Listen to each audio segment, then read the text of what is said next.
సహాయము, సహకారము పరిశుద్ధాత్మ యొక్క ప్రేరేపణ చేరి తన ఆత్మ వాలు యొద్దకు నడిపింపబడిన మనకు యుగ యుగములు ప్రభు యొక్క పావన ఆశీర్వాద ఫలము తండ్రి మనందరకును పేరు పేరును అనుగ్రహించును గాక. ఆమేన్, ఆమేన్. చాలా సంతోషం.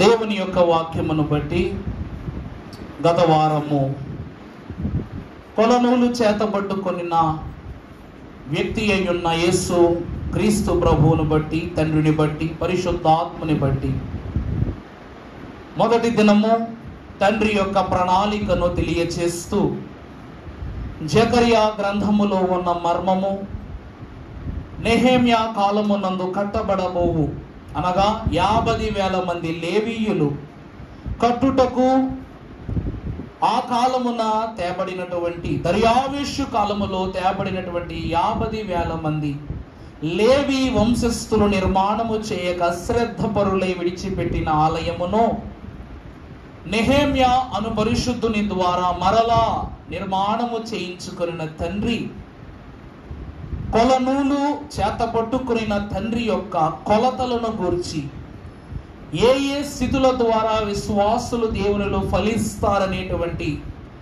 క్రియలను గూర్చి మనం జ్ఞాపకం చేసుకుంటూ ఉన్నాం. అందులో మొదటి భాగ్యములో 2వ రాకడ కాలములో తండ్రి రాజ్యమునకు చేర్చబడబోవు సంఘమునకు మనలను కొనిపోవు వారెవరు, తీర్పు తీర్చు వారెవరు, ఏమేమి తీర్పులు జరుగును అన్నటువంటి క్రమాన్ని మనం చూసాం.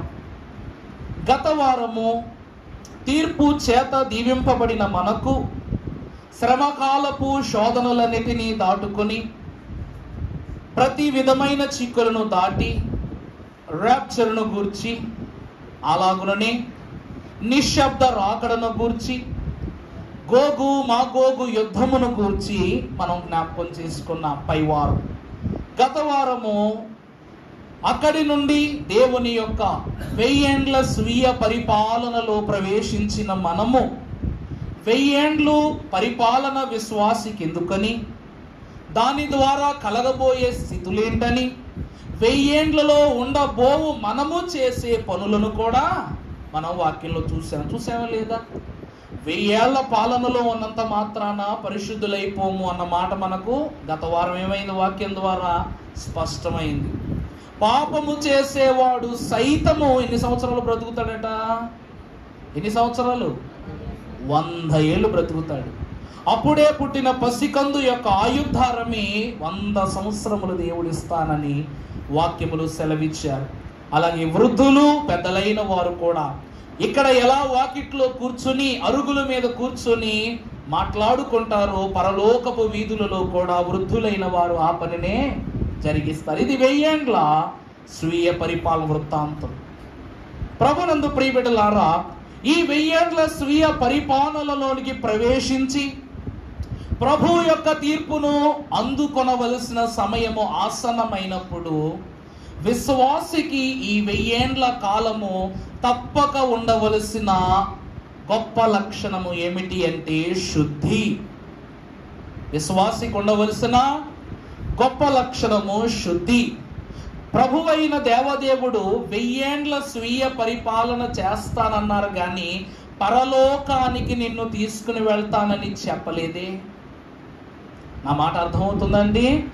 ఇక్కడ నుండి ఇన్ని కష్టాలు పడుచు బయలుదేరినటువంటి విశ్వాసులైన మనము వెళ్ళేది పరలోకం కాదు, 1000 ఏళ్ళు పరదైసు, రక్షితుల మోక్షలోకమైన పరదేశులో పరమ భక్తులైన వారందరితో కూడా కూర్చుని మన తండ్రి అయిన దేవుడు, ప్రియ కుమారుడైన యేసుక్రీస్తు ప్రభు 1000 ఏండ్ల విందు మహిమానుభవాన్ని కనపరుస్తారట.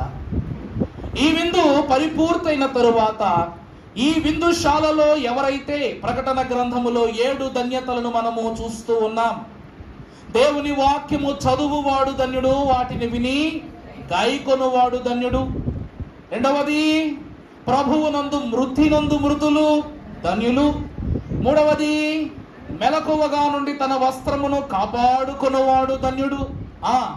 తర్వాత 4వది గొర్రె పిల్ల పెండ్లి విందుకు పిలువబడిన వాడు ధన్యుడు. 5వది మొదటి పునరుద్ధానము. దేవుని యందు ప్రియబిడ్డలారా, మొదటి పునరుద్ధానము అనగా ఏమిటి అంటే యేసు క్రీస్తు ప్రభు వారి యొక్క పునరుద్ధానములో ఎవరు పాలి భాగస్థులయ్యారో, ఎవరు తండ్రి యొక్క చిత్తములోనికి తేబడ్డారో వారే ధన్యులు. 6వది ఇదిగో నేను త్వరగా వచ్చుచున్నాను, ఈ గ్రంథములోని ప్రవచన వాక్యములను, ఇది 6వ మాట. ఇదిగో నేనేం చేస్తున్నాను, త్వరగా వస్తున్నాను గనక పరిశుద్ధ గ్రంథములో ఉన్న ప్రవచన వాక్యములను విని వాటిని గైకొనువాడు.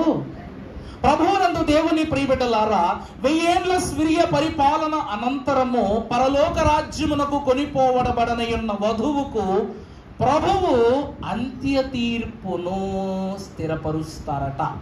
ఏ తీర్పు అండి? అంత్య తీర్పు.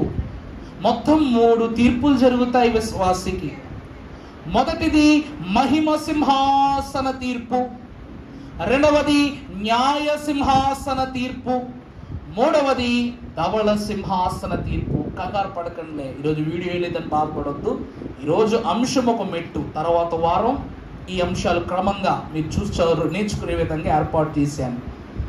ఈ 3 తీర్పులు జరిగిన అనంతరం చివరి తీర్పు ధవళ సింహాసన తీర్పు. అనగా తమ వస్త్రములను ఉదుగుకొని తెలుపు చేసుకొని అశుద్ధి అయినను అప్రమత్తత కలిగిన పవిత్రత ఏది లేనటువంటి వారికి జరిగే అంత్యకాల తీర్పు ఏమిటి అనగా ధవళ సింహాసన తీర్పు.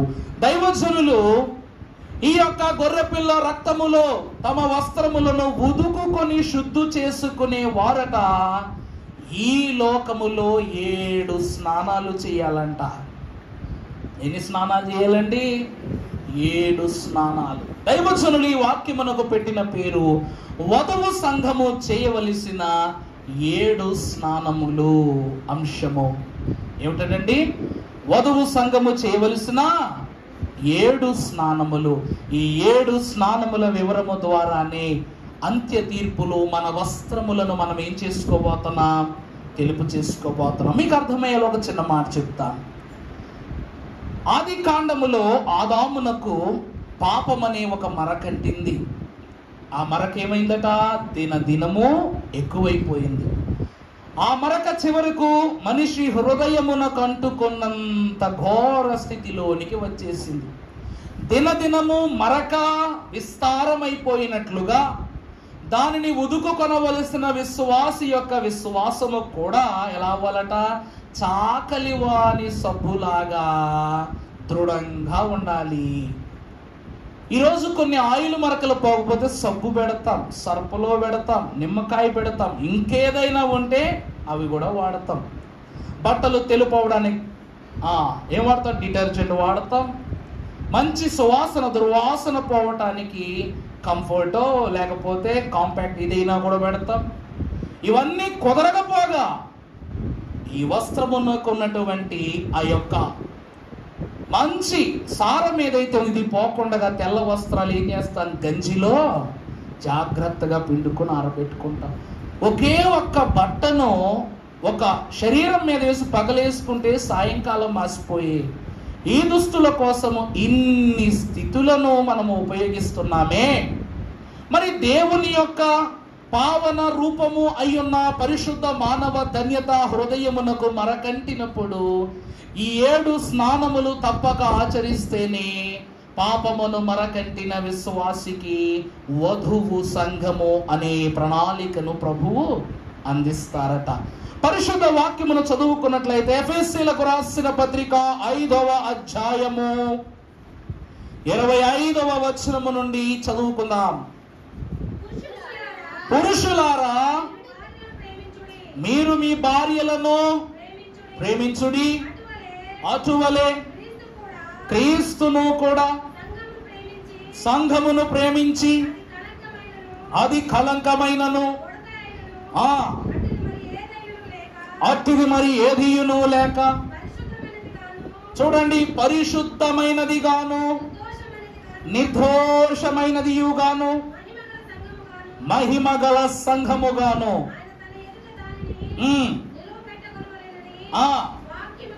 వాక్యముతో ఉదక స్నానము చేత వానిని పవిత్రపరచి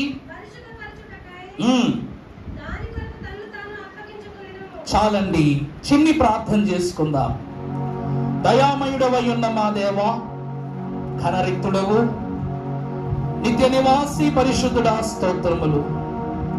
ఈ దినపు వాక్య వర్మములతో నీ సన్నిధిలో శుద్ధి చేయబడనయ్యున్న నాకు నీవందించనయ్యున్నటువంటి మధురమైనటువంటి పావనమైన శక్తివంతమైనటువంటి పరిశుద్ధ వాక్కులతో నా హృదయమున కంటిన పాపపు మరకను తొలిచివేసి మాట ద్వారా సృష్టిని కలిగించిన మీరు మీ వాక్కును పంపి ఆయన వారిని బాగు చేసను అని పరిశుద్ధ వాక్యమును నా యందు నెరవేర్చి నన్ను స్వస్థపరచి బాగు చేయమని మా బాగు కొరకు పరలోకమున వీడి నరలోకములో సిలువదారి పాపమును మరకనంటించుకుని రక్తపు మరకలతో మా కందరకును అభిషేకము చేసి ఉన్న పావనుడై ఉన్న శుద్ధాత్మదారుడైన యేసు నామమున వేడుకొనుచున్నాము తండ్రి, ఆమేన్. తన నామం ఎరిగిన తన బిడలైన మీకు నిత్యము మాయని మహిమ వస్త్రమును తండ్రి శుద్ధి అనంతరము దయచేసి దీవించును గాక, ఆమేన్. ఘనపరచోడి దేవుని త్రైకా జనకోడౌ ఏకాత్మోని, ఘనపరచోడి దేవుని త్రైకా జనకోడౌ ఏకాత్మోని, మన యొద్ద నివసించు మనసున్న తండ్రిని మనసున ఘనపరచోడి భాగ్యమున కూడా ఘనపరచోడి, మనసున ఘనపరచోడి భాగ్యమున కూడా ఘనపరచోడి, ఘనపరచోడి దేవుని త్రైకా జనకోడౌ ఏకాత్మో.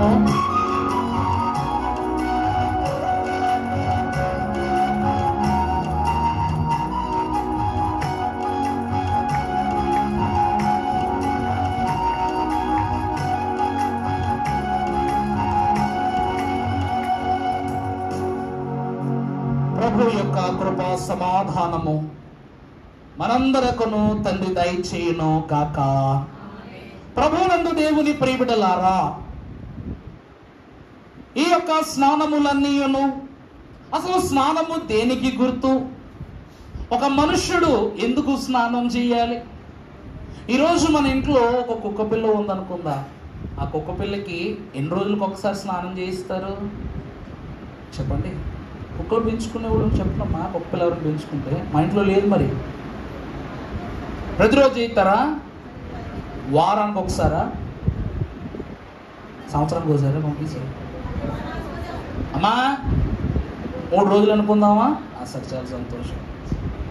సరే 3 రోజులు అనుకుందాం. ఒక కుక్క పిల్లకు 3 రోజులకు ఒకసారి స్నానం. మరి మనకు పాలిచ్చే పవిత్రముగా శుద్ధిగా ఉండేటువంటి పాలనిచ్చే ఆవుకో లేక గేదెలకో ఎన్ని రోజులకు ఒకసారి చేయించాలా? ఏమండి? రోజు చేయించాలా? Very good. మరి గొర్రెలకు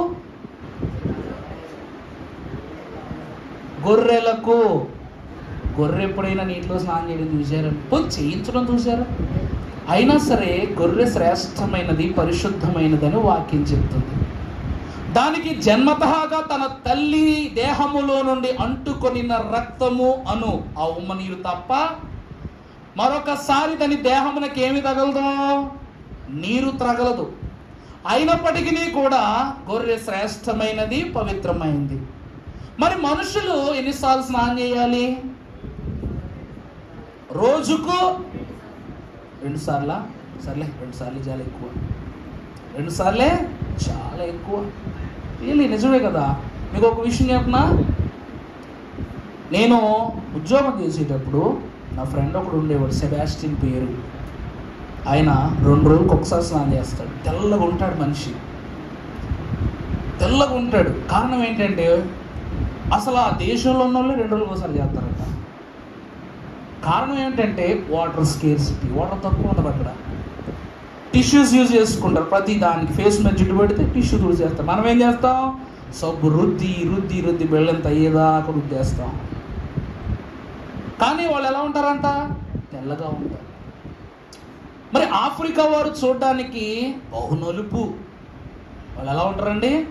నలుపు. వాళ్ళకి ఇంకా కలర్ కాంబినేషన్ చెప్పక్కర్లా, బ్లాక్ అంతే. దే ఆర్ బ్లాక్ పీపుల్ అంట. వాళ్ళు రోజుకి ఎన్నిసార్లు స్నానం చేస్తారు తెలుసా? 5 సార్లు చేస్తారు.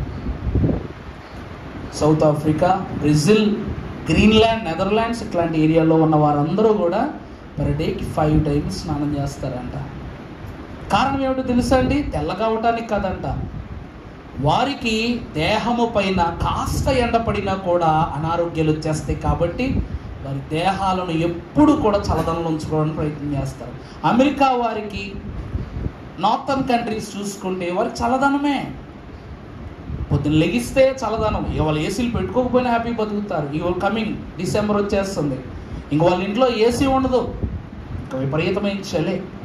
ఈ వాక్యము ద్వారా పరిశుద్ధ లేఖన భాగమును మనం చూసినట్లయితే యేసుక్రీస్తు ప్రభువారు ఆయన 33.5 సంవత్సరముల యొక్క కాలగమనములో ఎన్ని మార్లు ప్రభువు స్నానము ఆచరించారు చెప్పండి మీరు? యేసుక్రీస్తు ప్రభువు తన యొక్క జీవితం 33.5 సంవత్సరాల జీవితంలో ఎన్నిసార్లు ప్రభు స్నానం ఆచరించారు?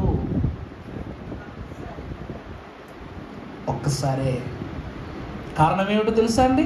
స్నానం ఎందుకు చేస్తావు? మరకంటితే చేస్తావు. స్నానం ఎందుకు చేస్తావండి? నీ దేహము మరక పడినప్పుడు, అశుభ్రమైనప్పుడు, అశుద్ధి కలిగినప్పుడు నీ దేహము నీకే ఎంతో వికృతముగా అనిపించినప్పుడు నువ్వేం చేస్తావో శుభ్రత కోరుకుంటావు. మరి ప్రభువు ఒకానొక దినమున ఆయన పరిశుద్ధ బాప్తిస్మ దినము నాడు మాత్రమే ఆయన శుద్ధినాచరించిన గనుడుగా కనిపిస్తున్నారు. కారణము ఏమిటి అంటే ప్రియులారా, ఆయన ఎవరట? పరిశుద్ధుడు గనుక. అనునిత్యము జీవాత్మ ఆయనలో ప్రవహించుట ద్వారా పరిశుద్ధాత్మ తండ్రి యొక్క ఆత్మీయ అభిషేకము ఆయన మీద ఉండుట ద్వారా ఆయన దేహము మీద మలినం ఏం చేయట్లా అంటట్లా. ఫర్ సపోజ్ మీరే చూసుకోండి, మీరు కొత్త సోప్ మార్కెట్లోకి వచ్చింది. ఈ సోప్తో మీరు స్నానం చేస్తే నెల రోజుల వరకు మీ ముఖం జిడ్డు పట్టదు, మీ శరీరానికి ఏం పట్టదు? మురికి పట్టదు అని చెప్పారు. మీరు స్నానం చేశారు, 4 రోజులు అయింది, మీ ముఖం అంతే అందంగా ఉంది. వారం అయిపోయింది, అంతే అందంగా ఉంది. నెల రోజులు అయిపోయింది, అంతే అందంగా ఉంది. నువ్వు నీళ్ళ జోలుకు పోతావా? వెళ్ళవు కదా. అంతే కదండి. ప్రభువు పరిశుద్ధాత్మ దేహము ద్వారా మరి ఆదాము గారు ఎన్నిసార్లు స్నానం చేశారో? ఆదాము గారు ఆయన మట్టిలో నుండి తీయబడిన వాడు కనుక ఆయన దేహమే మలిను, ఆయన దేహమే మన్ను. మన్ను అయినటువంటి ఆయన సాతాను పాపములో పడవేయిన పాపమని మరకంటించనంత వరకు కూడా మంటి నుండి తీయబడిన వాడనే తలంపు ఆయనకు లేదు. ఆయన శుభ్రంగానే ఉన్నాడు. అందుకే దైవజనులు అన్నారు, మనస్సుకు మరకను అంటనివ్వవద్దు అన్నారు. విశ్వాసులు మనసుకి ఏమంటనివ్వకూడదంట? మరక అంటనివ్వకూడదు. అలా అంటి ఉన్నటువంటి విశ్వాసులైనటువంటి వారిని శుద్ధి చేయుట నిమిత్తము వాక్యము చేత దేవదేవుడు మనకి ఏ స్నానం చేయిస్తున్నారు? ఉదక స్నానము చేయిస్తూ ఉన్నారు.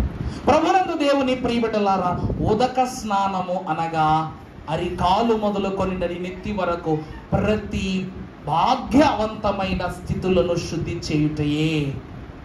అందుకే కండ్ల యద శుద్ధి, వాక్ శుద్ధి, మనోశుద్ధి, హృదయ శుద్ధి, ఉదర శుద్ధి, పాదశుద్ధి, ఆత్మశుద్ధి, శరీర శుద్ధి. ఎన్ని శుద్ధులు ఉన్నాయి మనకు? వీటన్నిటినీ ఏకైక స్థితి ద్వారా శుద్ధి చేయగలుగు ప్రాముఖ్య సాధనము ఏమిటి అంటే వాక్యము. అందుకే ఘనపరచుడి దేవుని త్రైక జనకుడవు ఏకాత్ముని. ప్రభువు నీ యొద్ద ఉన్నంత కాలము పాపమును మరక నీ యొద్ద అంటలేదు గనుక నీ క్రియల మూలముగా నీవు ఫలమును సంపాదించుకున్న శుభ్రత కలిగిన విశ్వాసివి. అందుకే శుభ్రముగా భద్రముగా దేవునిలో మనము ఏం చేయాలంట? నిద్ర చేయాలంట. ఎప్పుడు శుభ్రముగా ఉండి భద్రముగా ఉంటూ దేవునిలో మనం ఏం చేయాలంట? దేవునిలో ప్రయాస పడవలసిన విశ్వాసికి దేవుడు ఏమిస్తున్నాడు?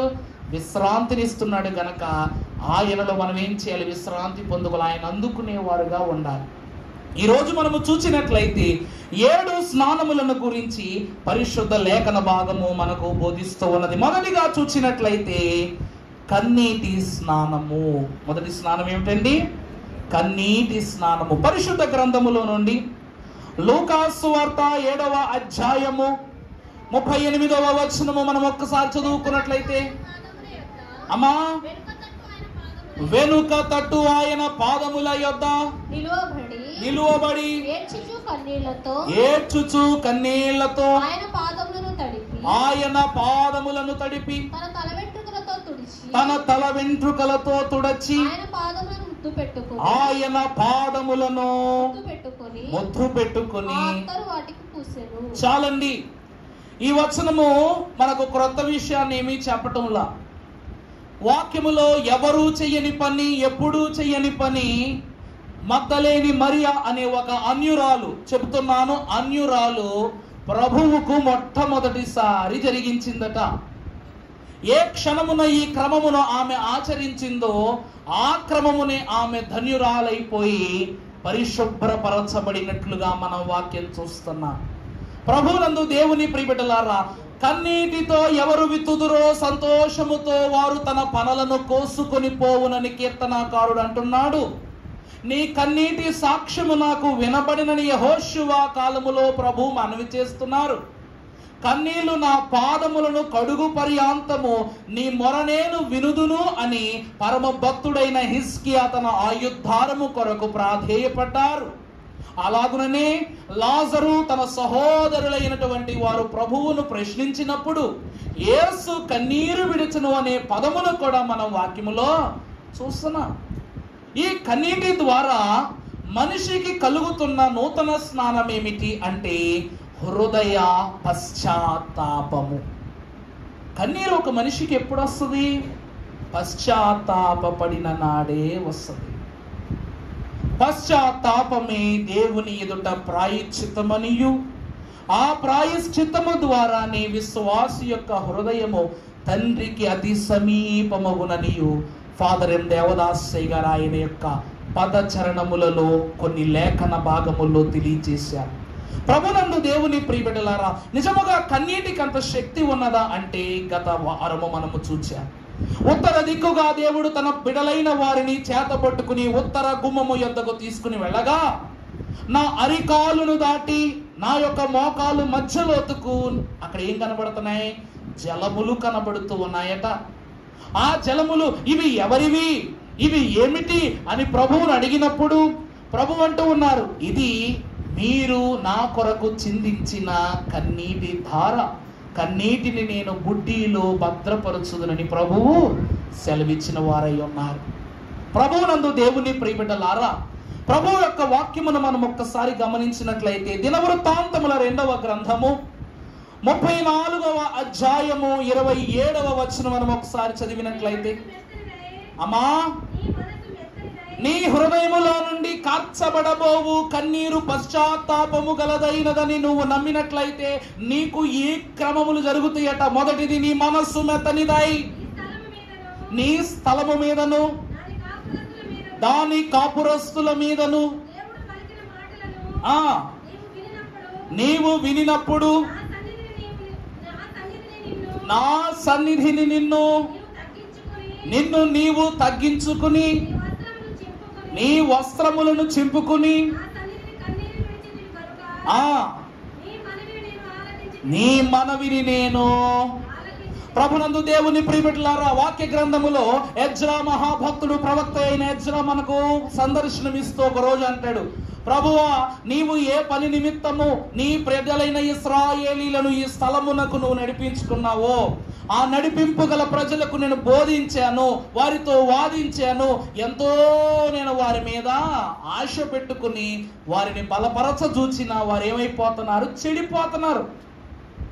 చెడిపోవడాన్ని బట్టి నీవప్పగించిన బాధ్యతను నేను నెరవేర్చలేని అసమర్థుడను అని ఎజ్రా ఏం చేశాడంట?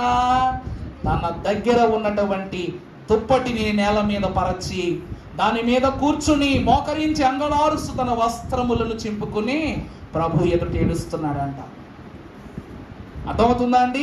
ఈరోజు ఇక్కడ పట్టా వేసాం, మీకు అందరికీ కుర్చీలు వేసాం, వేరే లెక్క. ఇక్కడ ఈ పట్టా తీసి కింద కూర్చోబెడితే నేనేంటి ఇక్కడ కింద కూర్చోవటం ఏంటి? ఇబ్బందిగా ఫీల్ అయ్యే వాళ్ళు ఎంతమంది ఉంటారు? మీ కుర్చీలు తీసేసి కటికి నేల మీద కూర్చోబెట్టానమ్మా, ఏమంటారు మీరు నన్ను? ఇబ్బంది ఉంటుందా ఉండదా చెప్పండి? ఉంటుంది కదా. మరి కింద వస్త్రము వేసి మిమ్మల్ని కూర్చుండబెట్టినప్పుడు మీ దేహము మీ కాళ్ళు బలహీనపడినా కూడా మీరు ఏం చేస్తారు? మనస్సులో నొచ్చుకోరు, మనసులో నన్ను తిట్టుకోరు. కారణం ఏమిటో తెలుసా? నువ్వు ప్రశస్త వస్త్రము పైన కూర్చుని ప్రభు యొక్క తలాంతులను నువ్వేం చేస్తున్నావు? విజ్ఞాపనగా కనపరుస్తున్నావు గనుక. ఎజ్రా కూడాట, ప్రభువా నీవు నాకు అప్పగించిన ఆ కాలపు ప్రవక్తలకు దేవుడు ఒక ప్రశస్తమైనటువంటి దీవుని ఇచ్చాడు. గతంలో మీకు వాక్యం కూడా చెప్పాను, దేవుని దుప్పటి అనే వాక్యం చెప్పాను, గుర్తుందా లేదో మీకు? దేవుడు ఏమిస్తున్నాడంట విశ్వాసులకు? దుప్పటి. దేవుడికి ఏముంటుంది చెప్పండి? ఒక దుప్పటి ఉంటుందట. ఈ దుప్పటిలో 7 మర్మాలు ఉంటాయట. అందుకే సౌలు తను చేసిన పాపమంతటిని ఏ మహాభక్తుడైన సమూయేలు ఎదుట చెప్పుకొనుటకు వచ్చి క్షమాపణ అడిగితే సమూయేలు అంటాడు, నువ్వు దేవునికి ఏమైపోయావు? నువ్వు దూరస్తుడు అయిపోయిన దగ్గరికి రాకు అని అతను విడిచిపెట్టి వెళ్ళిపోతుంటే సౌలు సమూయేలు యొక్క వస్త్రం పైన కప్పుకుంటాం చూసారా? ఆ వస్త్రం మీద ఇలా చేయి పెట్టగానే ఆ వస్త్రం 2గా చిరిగిపోతే అప్పుడు సమూయేలు అంటాడు, నువ్వు తాకిన ఈ వస్త్రము చినిగిన ఈ ఆనవాళి నీ పాపానికి గుర్తు అంటాడు. సమూయేలు ఏమంటాడండి? నువ్వు చేసిన పాపాలను బట్టి మలిన హస్తముతో ఈ వస్త్రాన్ని ముట్టుకున్నావు, ఇదేమైపోయింది? చిరిగిపోయింది. అందువలన నువ్వు చేసిన పాపాన్ని చూపించేది ఏమిటండి? ఈ వస్త్రమే, అంతే కదండి. మంచి వాణి చేతికి చెడు వస్తువు ఇచ్చినా కూడా చెడిపోదట, పాడైపోదట. కానీ చెడ్డవాణి చేతికి మంచి వస్తువు ఇచ్చినా కూడా ఏం చేస్తాడు? దాన్ని పాడు చేసేస్తాడు. దేవుని వాక్యం అంటుంది, ఇతనిని గద్దింపు చేస్తూ పరమ భక్తుడైనటువంటి సమూయేలు ఆనాడు తన దుప్పటిని సాక్ష్యంగా చూపించాడు. మహాభక్తురాలైనటువంటి రూతమ్మ గారు కూడా తన తల్లిని అనగా తన అత్తగారిని తల్లిగా భావిస్తూ నీ జనమే నా జనము, నీ దేశమే నా దేశము, నీ దేవుడే నా దేవుడని ఆమె నమ్మి ఏం చేస్తుంది? అత్తగారిని ఆ దినము నుండి తల్లి వలె సాకుతూ తన మాట ప్రకారము బోయాజు, బెత్లెహేము వాసుడైన బోయాజు యొద్దకు ఆమె వెళ్ళి తన అత్తగారి యొక్క మనవిని తెలియజేయగా 6 కొలల యవలలు, మన ఇంగ్లీష్ భాషలో దాన్ని బార్లే అంటాం. ఈ కొలల యవలలను ఇచ్చినప్పుడు 90 కిలోలు, 6 కొలలు అంటే కొల అంటే 15 కిలోలు, 90 కిలోల యవలను తీసుకొచ్చి ఆమెకి ఇస్తాడు. అప్పుడు ఈ యవలను భద్రపరచుకోవడానికి ఆమె కప్పుకుని వచ్చిన దుప్పటిని ఏం చేస్తుంది? అక్కడ పరచగా దాని నిండా 90 కిలోల యవలలు ఇస్తాడనమాట. సమృద్ధినిచ్చిన దుప్పటి. ఒకటి లోపాన్ని చూపించిన దుప్పటి, రెండవది చెప్పండి సమృద్ధినిచ్చిన దుప్పటి. మహాభక్తుడైనటువంటి దావీదుకు తన ప్రియ స్నేహితుడైన యోనాతాను రేపటి దినమున నా తండ్రి తర్వాత నీవే రాజు అగుదు అని చెప్పుచు ఒక గాంధీవాన్ని అనగా ఒక బాణాన్ని, అంబును, ఒక ఖడ్గాన్ని, నడుముకు దట్టిని, ఒక ప్రశస్త వస్త్రాన్ని ఇస్తాడు. రాజు కొండవలసిన నడికట్టు, వస్త్రము, బాణము, ఖడ్గాన్ని ఎవరికి ఇస్తాడట? దావీదుకి ఇస్తాడు. ఈ 300 మంది సైన్యముతో సౌలును దాటి అరణ్యమునకు వెళ్ళినటువంటి దావీదు ఈ వస్త్రమును ధరించుకుని అక్కడ దేవుని యొక్క పాద సాన్నిధ్యములో బలపడతాడు. రెండవది విలువనిచ్చిన వస్త్రం, తన స్నేహితుల ద్వారా గుర్తింపును తనకిస్తూ ఉంది. అందుకే మనం ఎప్పుడైనా చూస్తాం, ఒక మనిషిని అంచనా ఎలా వేస్తాం తెలుసా? బట్టలు పెట్టేస్తాం. మీరు ఎప్పుడైనా ఈ విషయం నిజమా కాదండి? ఒక మనిషి వస్త్రధారణ చూసి అతడు మనకు సమమైన వాడా కాదని ఏం చేస్తాం? మనం అంచనా వేస్తాం. అందుకే దేవుని వాక్యము సెలవిస్తూ ఉన్నది, స్నానము శుద్ధికి గుర్తు. నీవు 3 పూటల స్నానం ఆచరించి ధరించుకుని వస్త్రము సాయంకాలమునకు నీ దేహములో నుండి వచ్చుచున్న మురికి వలనే మాసిపోతుంది. మరి మహిమ వస్త్రమును నీకు అనుగ్రహించబోయే దేవుడు దానికి మరకే అంటనివ్వకూడదు అనుకుంటున్నాడు. అలాంటి నువ్వు ఇంకెంత శుభ్రంగా ఉండాలి? ఇదిగో యుగ యుగముల వరకు, యుగ సమాప్తి వరకు సదాకాలము నేను మీకు తోడై ఉన్నానని ప్రభు అంటున్నారు. మరి ఈ స్నానమును, ఈ శుద్ధిని విశ్వాసి కలిగి ఉండాలి అంటే చేయవలసిన గొప్ప పని ఏమిటి అంటే కన్నీళ్ళే. అర్థమవుతుందా అంటే చదవండి అమ్మా, మాట చదవండి. 2వ దినవృత్తాంతం 34:27. నీ మనస్సు ఏమవ్వాలి? మెత్తనిదవ్వాలి. దాని కాపురస్తుల మీదను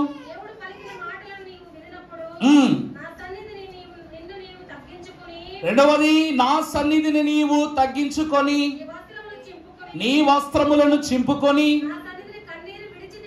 విడిచితివి గనుక నీ మనవిని నీవేం చేసివో ఆలకించి ఉన్నాను. ప్రభునందు దేవుని ప్రియబిడ్డలారా, అందుకే దైవజనులు అన్నారు, కన్నీళ్ళతో కఠిన మనసు కరిగించుకుందాము,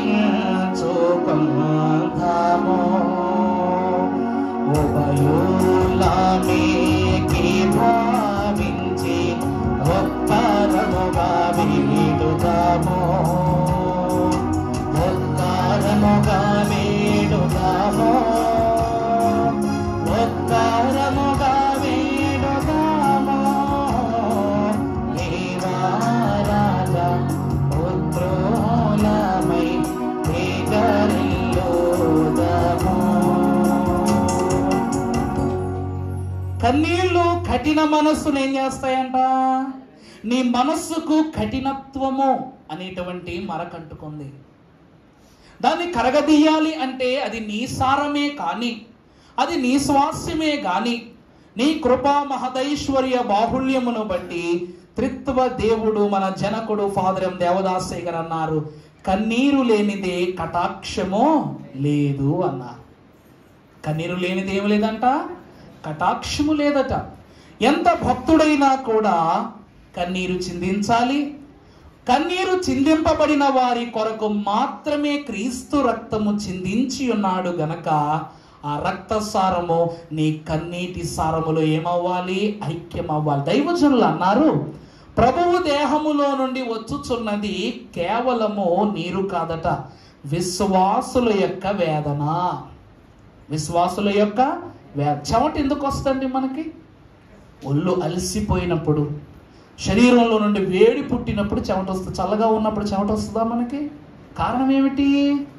విశ్వాసి కొరకు ప్రభువు అలసిపోయి ఉన్నారు గనక కన్నీళ్లతో ప్రార్థించగా కన్నీళ్లు విత్తిన ప్రభువు తన దేహములో ఉన్న సారమంతటిని నీటిగా విడిచిపెట్టారు. ఎంత అనగా తన రక్తమంతయు కూడా ఏకధారగా ప్రవహించినట్లు. అందుకే విశ్వాసి యొక్క కఠిన మనస్సు కరిగించుకున్నట్టుకు చేయవలసిన మొదటి స్నానము కన్నీటి స్నానం. అది తగ్గించుకొని చేయాలి. మనస్సును తగ్గించుకొని నెమ్మది కలిగి దేవుని సన్నిధిలో తనను తాను కనపరుచుకొని, బట్టలు చింపుకోవటం అంటే చింపుకోవటం అని కాదు, నీ దేహమున కంటుకున్నటువంటి ప్రతి పాపపు చిక్కును నువ్వేం చేయాలి? తెంపుకొని, పాపపు సంఖ్యలను తెంపుకొని దేవుళ్ళు ఏం చేయాలా? మనోనిదానం అనే మెట్టులో మంచిని రానివ్వద్దు, చెడును కూడా రానివ్వద్దు. కేవలము దేవుడే నీ తలంపై ఉండాలి. అది దేవుని సన్నిధిలో వస్త్రము చింపుకొనుటనగా నీవు ధరించుకున్న పాపం అనే దేహం, ఆదామవ్వలకు దేవుడిచ్చిన చర్మపు చొక్కాలే ఆనాటి మలిన వస్త్రములు. అర్థమవుతుందా అండి? యేసుక్రీస్తు ప్రభు గొర్రెగా ఉద్భవించినది కేవలము ఆ కాలములో అబ్రహాము కొరకు మాత్రమే కాదు. ఆది కాండములో వారి కొరకు ఇవ్వబడిన చర్మపు చొక్కాలు ప్రభు ఎక్కడ నుండి ఇచ్చారనగా యేసుక్రీస్తు ప్రభుని చెప్పబడిన గొర్రె పిల్ల అయ్యున్న ఆయనని నుండే ఇచ్చారట. అర్థమైందా అండి? ప్రభు యొక్క వాక్యాన్ని బట్టి మొదటిది కన్నీటితో ఏం చేయాలి? స్నానము చేయాలి. రెండవదిగా మనము చూసినప్పుడు రక్త స్నానము అనగా రక్షణ. పరిశుద్ధ గ్రంథములో నుండి ఆది కాండము 49వ అధ్యాయము 11వ వచనము. ఆదికాండం 49:11. ఉత్తమ ద్రాక్షావల్లికి తన గాడిద పిల్లను కట్టి ద్రాక్షారసంలో తన బట్టలను 49:11 చదువు. ద్రాక్షావల్లికి తన గాడిదను, ఉత్తమ ద్రాక్షావల్లికి తన గాడిదను కట్టి ద్రాక్షారసములో తన బట్టలను, ద్రాక్షల రక్తములో తన వస్త్రమును ఉదుకును. అతని కన్నులు ద్రాక్షారసము చేత ఎర్రగాను, అతని పళ్ళు పాల చేత తెల్లగాను ఉండును. చాలండి. రెండవ స్నానము ఏమిటి అంటే రక్తము చేత స్నానము. అమలారా, దేవుని వాక్యములో మనము ఎన్నో మార్లు ద్రాక్షరసము యొక్క వైనాన్ని చూసాం. కానీ ద్రాక్షరసము ఎంత ఔన్నత్యమైనటువంటి స్థితితో యేసుక్రీస్తు ప్రభు కానాను వివాహములోనే మనం పరిచయం చూసాం. ఎందుకంటే అక్కడ ఒక మాట ఉంది, అతని యొక్క కన్నులు ద్రాక్షారసమును బట్టి ఎరుపెక్కుట, అతని యొక్క పళ్ళు పాలను బట్టి తెల్లబడుట అని వాక్యం అంటూ ఉంది. మనము చూసినట్లయితే మంచి ద్రాక్షారసము త్రాగుటను బట్టే ఆ కన్నులు ఏమయ్యాయట?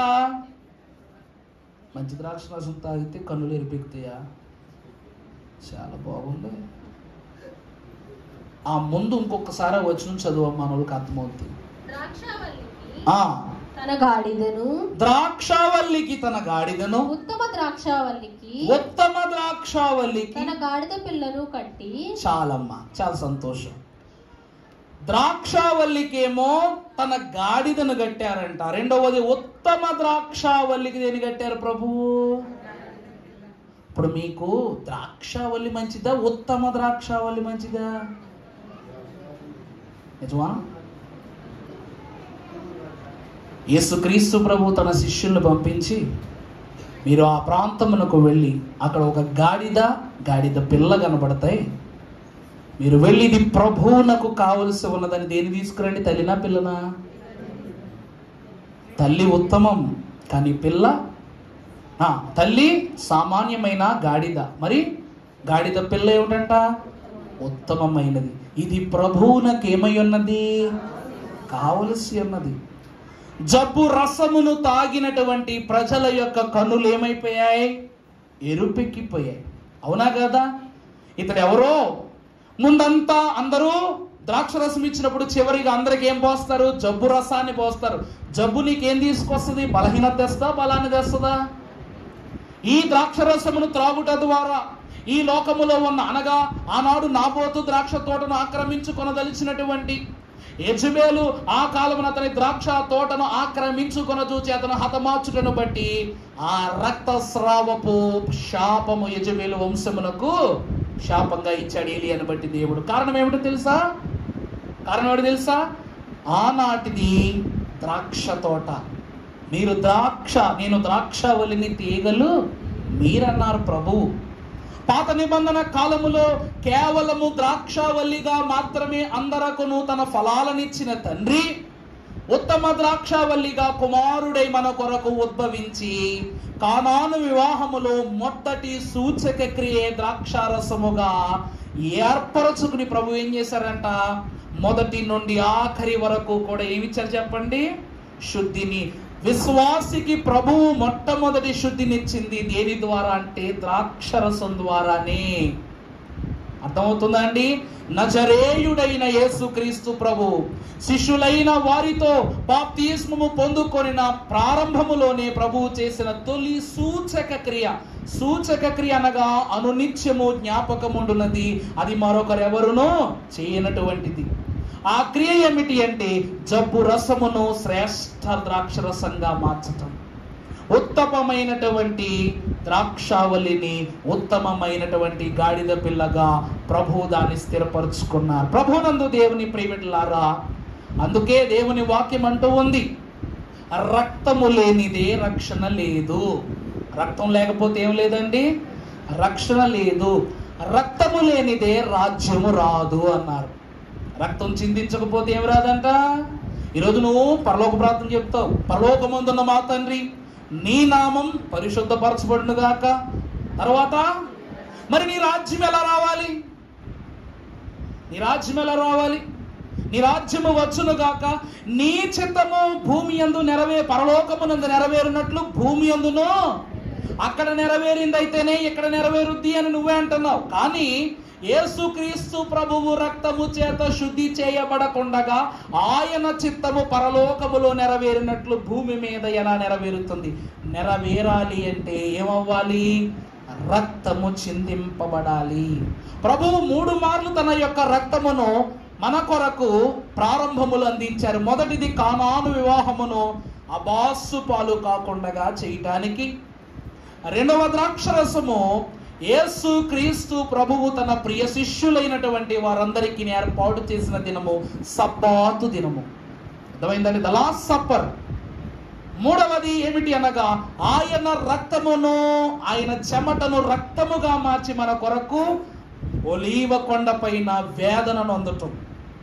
ఇక ఆఖరిగా ప్రభు మన కొరకు చిందించినది ఏమిటి అంటే అది రక్తము కాదు. అదేం కాదండి?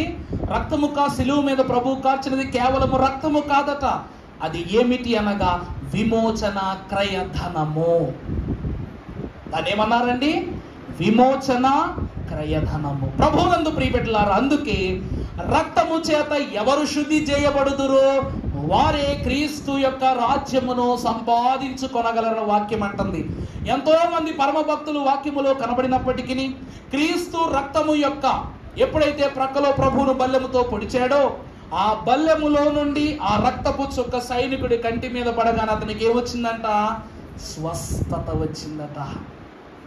యేసుక్రీస్తు ప్రభు యొక్క రక్తము ప్రతి పాపముల నుండి మనలను పవిత్రులను చేయును. యోహాను మహాభక్తుడు ప్రారంభ పత్రికలో వ్రాసినటువంటి గొప్ప మాట ఇది. అందుకే రక్తము లేకుండా రాజ్యము లేదు. రెండవది రక్షణ అనగా రక్తపు స్నానము. ఆయన బాప్తీసం తీసుకోకపోతే ఆయన రక్తం పరిశుద్ధం అవ్వదు. ఆ పరిశుద్ధ రక్తముతో నేనేం చేయాలి? పరిశుద్ధపరచాలి. ఇప్పటి వరకు మనము మలిన దేహాలతో ఉన్నాం. రేపటి దినమున ప్రభు మనకి ఏమి ఇవ్వబోతున్నారు? మహిమ దేహాన్ని ఇవ్వబోతున్నారు. అందుకే రెండవ స్నానం ఏమై ఉండాలి? ఖచ్చితంగా వధువు దేనితో స్నానం చేయాలి? క్రీస్తు రక్తంతో తడపబడాలి. ఒకప్పుడు పెళ్ళిళ్ళు ఎలా చేసేవారు తెలుసా? అరేబిక్ మహాసముద్రం దగ్గర ఉన్న దీవుల్లో ఒక ఆచారం ఉంటుందండి. ఏంటి తెలుసా? పెళ్ళి మనమైతే మంగళసూత్రం కట్టించటం, లేక రింగ్స్ పెట్టించటం. హైందవులైతే జీలకర్ర, బెల్లం, తాళ్ళిబొట్టు ఇట్లా. కానీ కొన్ని అడవి ప్రాంతాల్లో ఇక్కడ వారి ఇద్దరు చేతులు కోసి రక్తాన్ని పళ్ళుల్లో కలుపుతారు. కలిపి ఏం చేస్తారు? ఈ రక్తం ఎలాగైతే మనిషి వేరు చేయలేడో అలాగే వీరు కూడా ఇంకెప్పుడు వేరు చేయబడరు. చావు కూడా వీరిని వేరు చేయలేదని వారు నమ్మి రక్తదర్పణం చేస్తారంట. అది ఒక క్రియ అన్నమాట. అలాగే క్రీస్తు కూడా సంఘాన్ని ఎలా సంపాదించుకున్నారు? రక్తం పెట్టి సంపాదించుకున్నారు. అర్థమవుతుందా అండి? అందుకే రక్త స్నానము లేనిదే రాజ్యములో స్థానము లేదు విశ్వాసికి. ఇది రెండవది. మూడవదిగా మనము చూసినట్లయితే పరిశుద్ధ గ్రంథములో నుండి హెబ్రీయులకు రాసిన మార్కు సువార్త 16వ అధ్యాయము 16వ వచనం. నమ్మి బాప్తిస్మము పొందిన వాడు రక్షింపబడును, నమ్మని వానికి శిక్షా విధి కలుగును. నమ్మిన వారి వలన ఏమిటవి? ఏమనగా నా నామమున దయ్యములను మీరు వెళ్ళగొట్టుదురు, పాములను ఎత్తి పట్టుకొందురు, మరణకరమైనది దేనిని త్రాగినను. చాలండి. ఇవన్నీ బాప్తీసం తీసుకున్న వాళ్ళకంట. ఇవన్నీ ఎవరికంట? బాప్తీసం తీసుకున్న వాళ్ళకంట. అయ్యగారు నేను దెయ్యాలను వెళ్ళగొట్టాను అన్న చెయ్యొద్దండి.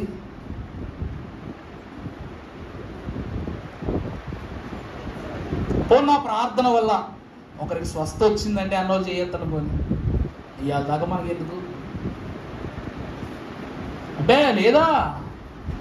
పోనీ వాడి స్వస్థతలో నా ప్రార్థన ఒక భాగమైందండి అన్న వాళ్ళు ఎంతమంది చేయొద్దండి. వానికి వచ్చిన ఆరోగ్యంలో నా ప్రార్థన కూడా ఒక భాగమేనండి అన్న వాళ్ళు చేయొద్దండి. ధైర్యంగా చెయ్యెత్తుకోవాలి. నీకు తెలియకుండా ఎన్నో మంచి పనులు చేస్తావు, తెలిసే పాపాలు చేయడం కదా, తెలియకే బోల్డ్ మంచి పనులు చేస్తావు. చెప్పుకోవడానికి బాధ నా ముషి పక్కోడేమని అనుకుంటాడని, నువ్వే చెప్పాలి, నువ్వే అర్థాలు చెయ్యా అంటాడేమోనని. నిజమే కదండి. పక్కవాడు చూస్తాడని నువ్వు బాధపడుతున్నావు, మరి ప్రభువు ఎంత బాధపడతారో నీకు అనవసరమే. ఈరోజు నువ్వు స్వస్థత ఇస్తుంది నీ చేతిలో శక్తి ఉందని కాదు, ప్రభువు ద్వారా నువ్వు స్వస్థత చేస్తున్నావు. దయ్యాలు వదలగొట్టేయటమంటే దాని అర్థం దాన్ని గద్దించేయటమో లేకపోతే పీక పట్టుకుని పిసికేయటమో కాదు. దాన్ని గద్దింపు చేసి విశ్వాసి ఛాయకు రాకుండా అడ్డుకట్ట ప్రార్థన ద్వారా వేయటమే. దైవజనులు దేవదాసయ్య గారు పాటలో రాశారు, క్రీస్తు నామముతో స్నాన క్రియ జరుగు సమయంబోనా, క్రీస్తు నామముతో స్నాన క్రియ జరుగు సమయంబోనా, క్రీస్తు నామములేని క్రియలన్నీయు వ్యర్థంబి వాస్తవమే ప్రభునాథు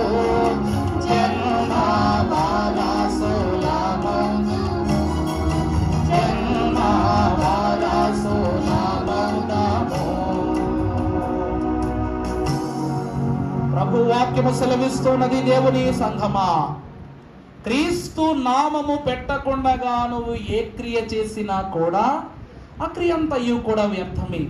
బాప్తిస్ము దేవుడిస్తుంది, దెయ్యాల్ని తోల్తావనో లేకపోతే నీకు కూడా స్వస్థత శక్తి ఉందనో చెప్పటానికి కాదు, నువ్వు ఈ లోకమునకు సొంతము కాదని చెప్పటానికే బాప్తిసం. నువ్వు పరలోక పురుషుడువనియు పరలోక స్త్రీలుగా జీవించుచున్నావని చెప్పటానికే బాప్తిసం. ఇక క్రీస్తులో నీకు ఐక్యత ఖచ్చితమని నిరూపణ చేయటానికే బాప్తిసం. అందుకే తప్ప నేను బాప్తిసం తీసుకుంటే క్రీస్తులోనికి వచ్చేసానని చెప్పుకోవటానికి కాదు. బాప్తిసం పుచ్చుకున్న తర్వాత వాడు ప్రభువులో ఉన్నాడని లోకం చెప్పాలి. ఎవరు చెప్పాలంటండి? లోకం చెప్పాలి. ధన్యజీవి ఫాదర్ ఎం దేవదాసయ్య గారికి ఇప్పటికీ మనం చాలాసార్లు చదువుకుంటున్న ఆశ కూడా ఒకటే, దైవజనుని అభిషేకము చేసింది 7 స్త్రీలు. మరి దైవజనులు ఫాదర్ ఎం దేవదాసయ్య గారికే బాప్తిసం ఇచ్చిన భక్తుడు ఎవరా నేను ఎత్తుకుంటున్నాను పుస్తకాల్లో చాలా రోజుల నుంచి. మరి ఆ మహానుభావుడు ఎవరో కానీ ఆయన నిజంగానే పరలోకములో ఎన్నో ఆత్మలకు కారణమైన దైవజనుని ద్వారా బోళ్ళంత అంతస్తు పొందుకున్నాడు. నిజమా కాదా అండి? దైవజనుడు ఇంతమందిని రక్షించుకున్నారు. అంతమందిని రక్షించగలిగే ఒక పురుషునికి బాప్తిసం ఇచ్చాడంటే ఆయన ఇంకెంత గొప్పోడై ఉండాలి. దేవదాసయ్య గారి కంటిని చూచి మనసును అంచనా వేయగలిగిన సామర్థ్యము గల ఘనుడు. అంతటి వాడు ప్రభువు చిత్తమును బట్టి బాప్తిసం అందుకొనటానికి ఒకరిని ఏర్పరచుకున్నారంటే మరి ఎంత భాగ్యము. ఈ రోజుకు దైవజనుని యొక్క ఆత్మీయతలో ప్రవేశించిన మనకు ఒక మాట, బాప్తిస్మం పుచ్చుకునేటప్పుడు ఇచ్చే చెయ్యి బాగుండాలి, పుచ్చుకుని దేహము బాగుండాలి, తలంచే తలంపు బాగుండాలి, తదుపరి చెయ్యనయ్యున్నటువంటి క్రియలన్నీ బాగుండాలి. ఎందుకంటే క్రియలు లేని విశ్వాసము ఈ బాప్తిస్మము వ్యర్థమే. అర్థమవుతుందా అండి? అందుకే మూడవదిగా ప్రభు అంటున్నారు, బాప్తిస్మము పుచ్చుకును ఎంతటి వాడైనా మొట్టమొదట క్రీస్తులోను పుట్టావు గనక, తండ్రి చేతిలో పుట్టిన ఆదామైతే క్రీస్తు చేతిలో పుట్టింది నువ్వు. ఈ రోజు వరకు ఒక మాట ఆలోచించండి, బాప్తిసం 6 ఏళ్ల పిల్లోడికి ఎందుకు ఇవ్వకూడదు, 10 ఏళ్ల పిల్లోడికి ఎందుకు ఇవ్వకూడదు, 18 ఏళ్ల వయసు వచ్చినప్పుడే బాప్తిసం ఎందుకు తీసుకోమంటారు? ఎప్పుడైనా ఆలోచించరా మీరు? ఎందుకు ఆలోచించరు? చెప్పండి, ఎందుకు ఆలోచించం? ఆదామును దేవుడు యవ్వన కాలమున పురుషునిగా దేవుడు ఏం చేశాడంట? తన చేతితో నిర్మిస్తే క్రీస్తు యందు జన్మించబడబో విశ్వాసులు కూడా ఎలా ఉండాలట? నూతన యవ్వన కాలమందు కలిగిన పిల్లలు బలవంతుని చేతిలో బాణములు వంటి యవ్వన ప్రాయము దేవుని స్వాస్యమై ఉన్నది. అందువలన యవ్వన వయసు వచ్చాక బాప్తిసం ఇస్తాం. మంచోడవ్వలో చెడ్డోడవ్వలో నిర్ణయించే రోజు అది. బాప్తిసం ఇచ్చి యాజకులు చేతులు దులిపేసుకుంటారు, చాలా తప్పది. మనం చెప్పాను కదా యాజకులకి ఎట్ట ఉంటుందో. ఆ క్రమము ఆరంభమైనప్పుడు నేను ఎందుకురా సేవకుడయ్యానని కుమిలి ఏడుస్తాం అన్నమాట. అందరి దగ్గర కూడా ఈనుడైపోతారు. అందుకే వాక్యం అంటుంది, బాప్తిస్మము అనే స్నానము ద్వారా విశ్వాసి సంపాదించుకొనవలసిన స్థితి ఏమిటి అంటే క్రీస్తు యొద్ద నుండి ప్రతిష్ఠితమైనటువంటి అర్హత సంపాదించుకోవాలి. మనం ఒక మాట చూసినట్లయితే పరిశుద్ధ గ్రంథములో నుండి కీర్తనల గ్రంథము 5వ అధ్యాయం 51వ అధ్యాయం ప్రారంభము నుండి చదవండి. దేవా నీ కృప చొప్పున నన్ను కరుణింపు, నీ వాత్సల్య బాహుళ్యము చెప్పున. చూసారా ప్రభునందు ప్రియబిడ్డలారా, నీకు బాప్తిస్మం ఇవ్వనై ఉన్నటువంటి హస్తము, నిన్ను బాప్తిస్మము చేత పరిశుద్ధపరచు హస్తము ఎలా ఉండాలంట? దేవా నీ కృప చొప్పున నన్ను కరుణించు. నీ హస్తంతో నన్ను ఏం చేయి ప్రభువా? కరుణించు. రెండవది, నీ వాత్సల్య బాహుళ్యము చేత నా అతిక్రమములను. దేవుని వాక్యం అంటుంది, పాతవి గతించిపోవును, సమస్తమును నీ పాత క్రియమై ఉన్నటువంటి నీ యొక్క అతిక్రమ క్రియలన్నీ ఈ బాప్తిస్మములో నేటి వరకు కొట్టివేయబడును, సమస్తమును నూతపరచునట్లు ప్రభువు చేతితోని ఆ బాప్తిస్మిస్తారంట. ఏమండి, ప్రభువు పేరు చెప్పుకొని తీసుకోవాలి కానీ కాలవైనా ఒకటే, గోదావరైనా ఒకటే, యోర్దాను నదైనా ఒకటే. ప్రభు తీసుకున్నాడని యెరూషలేం వెళ్ళి బాప్తిస్మం తీసుకోవటం కాదు. ప్రభువు తీసుకున్నాడు కదా అని చెప్పేసి లక్షలు ఖర్చు పెట్టి అక్కడికి వెళ్తాం. లక్షలు ఖర్చు పెట్టి నువ్వు అక్కడ దాకా వెళ్ళి బాప్తిస్మం తీసుకుంటావు, తిరిగి ఎలా వస్తావు? నువ్వు ఖర్చు పెట్టిన లక్షలో నీ విశ్వాసం ఉందా? నువ్వు ఖర్చు పెట్టిన లక్షలో నీ ఆత్మీయత ఉందా? ఎన్ని లక్షలు ఖర్చు పెడితేనే నీ ఆత్మ సరిలేనప్పుడు? అందుకే దైవజనులు అన్నారు, హృదయము ఎలా ఉండాలంట? ప్రవహించు నది వలె ఉండాలట. అది ప్రవహించినప్పుడు లోకములో ఉన్న మాలిన్యమును మంచిని కూడా తీసుకుని వెళ్ళినట్లు పాత సంగతులను జ్ఞాపకము చేసుకొనకుండగా నీ స్థితులను అక్కడే విడిచిపెట్టాలి. ఎప్పుడు కూడా దేవునిలో చెడు విషయములను జ్ఞాపకం చేసుకోకూడదు. బాప్తిస్మం ఏం చేస్తుందంటే నూతన పురుషునిగా చేస్తుంది. క్రీస్తులో జరగనయ్యున్న ఈ బాప్తిస్మ స్నానము నూతన జన్మనిస్తూ ఉంది. దీనిని దైవజనులు అన్నారు ఆత్మీయ జననము అన్నారు. ఈ జననం ఏ జన్మం అండి? ఆత్మీయ జన్మ. శారీరక జన్మ తల్లి గర్భము నుండి ఉమ్మ నీటిలోనే నీకు బాప్తిస్మం అయిపోయింది. ఎందుకో చెప్పనా? ప్రభువు మాట అంటారు, నీవు గర్భమునందు రూపింపబడక మునుపే నిన్ను నేను ఎప్పుడో ఒకసారి చదువుకున్నాను. సైంటిఫిక్ ఎన్సైక్లోపీడియా అనే దాంట్లో బిడ్డ కథ తల్లికి కావలసిన పోషణకు బొడ్డు పేగునిచ్చి ఉమ్మ నీటిని మాత్రం దేవుడు ఎందుకు, అలా ఈ ఉమ్మ నీరు ఎందుకు అన్న దాని మీద గూగుల్ చేసి ఎన్సైక్లోపీడియాలు చదువుకున్నాను అనమాట. చదువుకుంటే ఈ ఉమ్మ నీరు ఎందుకో తెలుసా అండి? బిడ్డ దేహము జిడ్డారిపోకుండా చేయటానికంట. ఈ ఉమ్మ నీరు ఎందుకంటండి? రక్తము ఏం చేస్తుంది అంటే బిడ్డ యొక్క దేహమునకు అంటుకుంటే, ఒకసారి చూడండి, ఒక్కసారి రక్తం ఎండిపోయింది అనుకోండి, ఈ భాగం గట్టికి పడిపోయినట్టు జిడ్డు అయిపోయినట్టు ఉంటుంది, అవునా కదా? బిడ్డ యొక్క దేహము రక్తమును బట్టి అతి బలంగా అదేమో మొత్తపడకుండగాను ఈ ఉమ్మ నీరు ఏం చేస్తుందంట? బిడ్డ యొక్క పరిస్థితులను చక్కపరుస్తూ ఉంటుందట. అందుకే ఉమ్మ నీరు తగ్గితే ఏమవుతుంది? పిల్లల యొక్క కేసు కాంప్లికేట్ అయినట్టు లెక్క. కొంతమందికి ఉమ్మ నీరు లేకపోతే ఆపరేట్ చేసి అయినా ఏం చేయాలంటారు? తీసేయాలి, బిడ్డను తీసేయాలంటారు.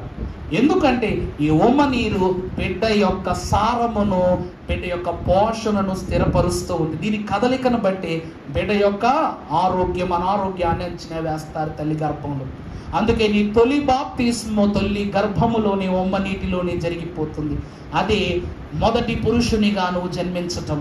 నూతన పురుషునిగా క్రీస్తును బట్టి బాప్తిస్మములో దైవ యాజకుని ద్వారా జన్మించటం. అప్పుడు డాక్టర్ గారు నీకేం చేస్తారు? నిన్ను ఆ నీటిలో నుండి బయటికి తీసుకొస్తారు. అలాగే యాజకుడు కూడా డాక్టరే. క్రీస్తు ద్వారా బాప్తిస్మం ఏమంటుంది? మీరు సర్వలోకమునకు వెళ్ళి సువార్త ప్రకటించండి, ప్రతి ఒక్కరికి బాప్తిస్మం ఇవ్వండి, నా నామమును బట్టి దెయ్యాలు వెళ్ళగొట్టండి, స్వస్థపరచండి. ఇవన్నీ చేసేది ఎవరు? దెయ్యం, అనారోగ్యం, అస్వస్థత, అనారోగ్యం అన్నీ అనారోగ్యాలే కదా. అందుకే ప్రభు అంటున్నారు, యేసు ప్రభువా మా హిత బోధకుండా దోషములు క్షమించు. ప్రభు అంటున్నారు, రోగములో బాపో రోటి వైద్యుండ, రోగములో బాపో రోటి వైద్యుండ, బాగో చేసి పంపో పరమానాదుండ, బాగో చేసి పంపో పరమానాదుండ, యేసు ప్రభువా మా హిత బోధకుండా. ప్రభు ఎవరు అనగా రోగములను బాపి రూఢి వైద్యుడు. అంటే అంతటి వైద్యుడికి ఎవరును లేరు, రారు.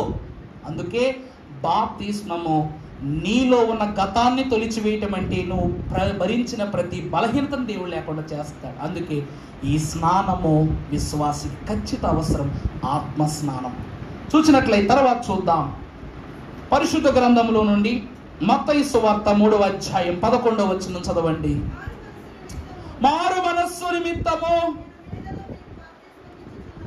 మహాభక్తుడైన బాప్తిస్మమిచ్చు యోహాను చెప్తున్నాడు, మారు మనస్సు పొందడానికి మాత్రమే నేను మీకు నీళ్ళల్లో బాప్తిస్మిస్తున్నాను, కానీ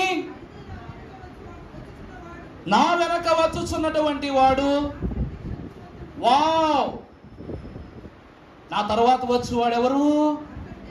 నాకంటే శక్తిమంతుడు, నేనెవరిని పాత్రుడను కాను, ఆయన పరిశుద్ధాత్మతోను అగ్నితోను. ఇక్కడ 2 విషయాలను ప్రభువు స్పష్టపరుస్తున్నారు. బాప్తిస్మములో కూడా త్రిత్వం ఉన్నది ప్రియులారా, గమనించండి. బాప్తిస్మములో కూడా ఏముంది? త్రిత్వం ఉంది. మొదటిది యోహాను అందించిన మారు మనస్సుకు సంబంధించిన బాప్తిస్మము. రెండవ బాప్తిస్మము ఏమిటనగా పరిశుద్ధాత్మ బాప్తిస్మము. మూడవది అగ్ని బాప్తిస్మం. అక్కడ చూసారా, పరిశుద్ధాత్మతోను కామా అగ్నితోను అని రాస్తుంది. కామా పెట్టారంటే అది వేరే అర్థం. రెండవ బాప్తిస్మం అపోస్తుల గ్రంథములో పరమ భక్తులైన 120 మందికి మేడగదిలో ప్రభు ఇచ్చారు. ఇదే పరిశుద్ధాత్మ కొమ్మరింపు. కొమ్మరింపు కలుగగానే కొమ్మరములు కూలిపోయాయంట. ఆ బాప్తిస్మంలో ముమ్మరముగా అనునిత్యము వెలయునట్లి పండుగ పెంతుకోస్తూ పండుగ. ఇది పరిశుద్ధాత్మ జననము. పరమ భక్తుడు అంటూ ఉన్నాడు. తీతుకు రాసిన పత్రిక 3వ అధ్యాయం 5వ వచనములో మనం చూసినప్పుడు, మనము నీతిని అనుసరించి చేసిన క్రియ మూలముగా కాక తన కనికరము చెప్పునని పూర్ణ సంబంధమైన స్నానము ద్వారాను. చూడండి, ఇదే సంబంధమైన స్నానమట. పూర్ణ సంబంధమైన స్నానం. ఈ పరిశుద్ధాత్మ బాప్తిస్మము పూర్ణాత్మ సంబంధమైన క్రియ. తరువాత పరిశుద్ధాత్మ మనకు నూతన స్వభావం కలుగజేయట ద్వారా ఈ బాప్తిస్మం మనకేమిస్తుంది? కొత్త స్వభావాన్ని ఇస్తుంది. మనలను రక్షించెను. రెండవది రక్షిస్తుంది. తర్వాత మనం ఆయన కృప వలన నీతిమంతులమని తీర్చబడి. మూడవది ఈ బాప్తిస్మము ద్వారా క్రీస్తునందు నీతిమంతులుగా తీర్చబడతాం. నిత్య జీవమును కూర్చిన నిరీక్షణను బట్టి దానికి వారసులగుటకై ఆ పరిశుద్ధాత్మను మన రక్షకుడైన యేసుక్రీస్తు ద్వారా ఆయన మన మీద సమృద్ధిగా కుమ్మరించెను. చాలండి. ప్రభునందు దేవుని ప్రియబిడ్డలారా, ఈ 120 మీద కుమ్మరించబడినటువంటి పరిశుద్ధ బాప్తిస్మములో 12 మంది అపోస్తలులు దేవుని సింహాసనముల మీద కూర్చున్న పరమ భక్తులుగా ఉన్నారు. మరి అయ్యగారు 120 మంది అంటున్నారు, 12 మంది సింహాసనముల మీద ఉన్నారు. మరి తదుపరిగా ఉన్నటువంటి 108 మంది ఎక్కడ ఉన్నారు అంటే రక్షితుల మోక్షలోక పరదైసు సదస్సులో వారు ప్రభు విజ్ఞాపన ఫలములో ఉన్నారట. మాట అర్థమవుతుందా అండి? వీరు అధికార వర్గములో ఒకరుంటే విజ్ఞాపన వర్గములో మరొకరున్నారట. ఈ బాప్తిస్మము మనిషిని నూతన స్వభావమును, రెండవది రక్షణను, దేవుని కృపయందు నమ్మికను, మూడవదిగా చూచినట్లయితే దైవ స్వభావ భరితమైనటువంటి ఫలాన్ని క్రీస్తులో మనకు అందిస్తుంది. ఆత్మ లేని వాడు నా వాడు. ఏ ఆత్మ? నీ ఆత్మ అయితే కాదు, నా ఆత్మ అయితే కాదు. పరిశుద్ధాత్మ లేనివాడు నా వాడు కాడు. మనం ఏమి విత్తాలో మనం తెలుసుకోవాలి, ప్రభువు ఏమి కోయబోతున్నాడో కూడా మనం తెలుసుకోవాలి. దైవజనులు అన్నారు, అయ్యా ప్రార్థన చేయటము కన్నా వేరే మార్గమేమీ లేదా ప్రభువుని చేరటానికి అన్నారంటే. ఉంది అన్నారు.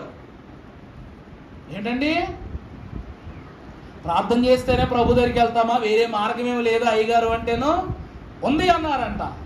అయ్యి బాబోయ్, ఇంతసేపటికి మనసు శాంతి కలిగింది, ఏంటి అయ్యగారు ఆ దారి చెప్పేసి అంటే అప్పుడు అన్నారంట, నరకానికి పో అన్నారంట. ఏమన్నారంట? నరకానికి పో. ఎందుకు? నరకానికి వెళ్ళావనుకో చచ్చినట్టు మోకాళ్ళు వేస్తావు నువ్వు, చచ్చినట్టు కన్నీరు గారుస్తావు నువ్వు. అప్పుడు ప్రార్థన ఎందుకనే మాట నీ నోట్లో నుండి రాదు. అప్పుడు ఏం చేస్తావు? పరమ భక్తులు సాధు సుందర్ సింగ్ గారు అన్నారంట, ప్రభువా నేను పాపినైతే నన్ను నరకంలో పడేసే, మంచివాడిని అయితే పరలోకం తీసుకెళ్ళిపో, కానీ పరలోకములోను నరకములో కూడా నువ్వు నాతోనే ఉండాలి. నువ్వు లేని పరలోకమైనా నాకు శూన్యమే, నీవున్న నరకమైనా నాకు స్వర్గమే అన్నారంట. అందుకే శ్రమల యందే, శ్రమలు లేనిదే స్వర్గం లేదు అన్నారు. అందుకే భక్తులు దేవునిలో జనించిన తర్వాత ఖచ్చితంగా ఏం పడాలంటే శ్రమలు పడాలి. శ్రమ పడకుండా దేవుడు ఏది ఇవ్వడు. ఈరోజు మన ఒంటి మీద వేసుకునేటువంటి వస్త్రం వెనకాల ఎంత శోధన ఉంటుందో తెలుసా అండి? మనం బట్టలు బాగా కట్టుకుంటాం, ఒక పట్టు వెనకాల లేక ధరించుకున్న ఒక సాదాస్యమైన వస్త్రము వెనకాల ఎంతని చేతి పని ఉంటుందో, ఎంత హింస ఉంటుందో మనకు తెలుసా? తెలియదు. కానీ దానికి ఒక నేమ్ ట్యాగ్ చూసి బాగుంది అనుకునేసుకుంటాం మనం. ఇలాంటి దుస్తులు కూడా ఈరోజు మనం ధరించుకుంటున్నాం. కానీ ఒకసారి మీ తాతలు మీ ముత్తాతల కాలానికి వెళ్ళండి, వస్త్రాలు లేని రోజులు, కేవలము మడికోచి కట్టుకుని ఇల్లు దాటితే ఎవరేమనుకుంటారని హీనులుగా కనబడిన రోజులు ఉన్నాయి. ఈరోజు మనకు అన్నీ ఇస్తున్నాడు దేవుడు, అన్నీ ఇస్తున్నాడు. గర్వంగా గౌరవంగా బయటకు వస్తున్నాం. ఎందుకు అంటే దేవునిని బట్టి వారానాడు పడ్డ కష్టము, వారాడు నీ కొరకు పడ్డ శ్రమే ఈరోజు మనం అనుభవిస్తున్నాం. అందుకే ఆత్మ స్నానము లేనిది, పరిశుద్ధాత్మ బాప్తిస్మము లేనిది ఏమి సంబంధం మనకు అనుగ్రహింపబడదు, విమోచన లేదు కనుక. 4వది పరిశుద్ధాత్మ బాప్తిస్మము, ఇది ఆత్మ స్నానము. తర్వాత చూసినట్లయితే అగ్ని స్నానము అనగా పరిశుద్ధాత్మ. అపోస్తలుల కార్యముల గ్రంథం 3వ అధ్యాయం 11వ వచనం చదవండి. యోహానును అతడు పట్టుకొని ఉండగా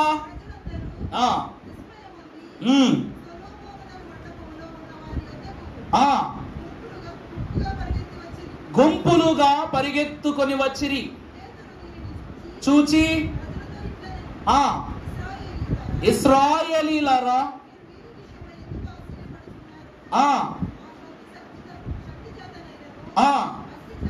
భక్తి చేతనైనను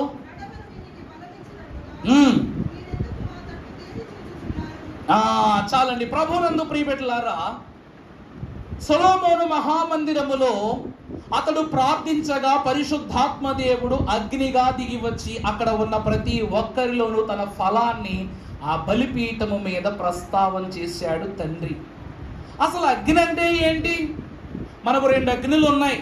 ఒకటి నిత్య నరక అగ్ని, అక్కడ అగ్ని ఆరదు, పురుగు చావదు. ఆ అగ్నిలో పడిన వానికి అంతము ఉండదు, స్వాంతము ఉండదు. మరి ఈ అగ్నిలో పడినటువంటి వారికి, ఈ అగ్నిలో పొందుకున్న బాప్తిస్మము ద్వారా విశ్వాసికి ఏం కలుగుతుంది అంటే, మత్తయి సువార్త 3వ అధ్యాయం 11వ వచనంలో మనం చూసినట్లయితే పరమ భక్తుడు రాస్తున్న శ్రేష్టమైన ఒక మాట, నీకు బాప్తిస్మమిచ్చుచున్నాను గనక, అయితే నా వెనుక వచ్చువాడు శక్తిమంతుడు, ఆయన చెప్పులను మోయుటకైనను. చాలండి. పేతురు మహాభక్తుడు సొలొమోను యొక్క మండపములో అగ్ని బాప్తిస్మ క్రమాన్ని బోధించినప్పుడు అతడు ఒక విషయాన్ని జ్ఞాపకం చేసుకుంటున్నాడట. ఈ దినమున పరిశుద్ధాత్మ ద్వారా బాప్తిసాన్ని పొందుకున్నాము, కానీ ప్రభువుకే బాప్తిస్మమునిచ్చి పరిశుద్ధాత్మను తొలిసారి భూమికి దించిన యోహాను మహాభక్తుడు స్వీయ కాలమున ఏర్పరచుకున్న ప్రక్రియ బాప్తిస్మమే అగ్ని బాప్తిస్మం అన్నారు. యేసు క్రీస్తు ప్రభువుకు జరిగింది ఏ బాప్తిస్మం అంట? ఏ బాప్తిస్మం అంటండి? అర్థం కాలేదా? నీటిలో నుండి యోహాను ఇచ్చాడు. నీటిలో నుండి వెలుపటికి చేరబోతున్న ప్రభు మీదకు పావురము దిగి వచ్చి, ఇతడు నా ప్రియ కుమారుడు, ఇతని యందు నేను ఆనందించుచున్నాను. తండ్రి ఎవరు? ఈ మాట అన్న తండ్రి ఎవరు? సమీపింపరాని తేజస్సులో నిత్యము అమరత్వమును వసించుచు గాన ప్రతి గానములతో నిత్యము పరిశుద్ధుడు పరిశుద్ధుడని కొని ఆడబడుతున్న తండ్రి తన నామమును, తన వాక్కును ఆ క్షణమున అగ్నిగా ప్రభు యొద్దకు పంపారు. సమీపింపడానికి కూడా మనం ఏం చేయలేము, నోచుకోలేమంట. అంత తేజస్సు ఉందంట ప్రభు దగ్గర.